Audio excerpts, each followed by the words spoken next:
This information will be useful. I assure you. Let's understand. અંગ્રેજી બોલવા, cricket રમવા, મુંબઈ જવા, મૂવી જોવા, વ અને વ. તો મૂકી દો ટુ સાથે V1. For example, to speak English, to play cricket, to go Mumbai, two watch movie. ઘણીવાર વચ્ચે વાક્યમાં માટે શબ્દ આવે, બોલવા માટે, રમવા માટે, જવા માટે, જોવા માટે. તો મૂકી દેવાનું ફોર સાથે ing.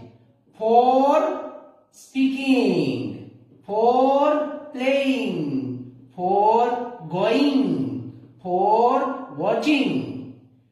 તમારે જોઈએ વિચારો. બોલવા એટલે to speak English, to play cricket, અને માટે શબ્દ મૂકો તો આવે ing.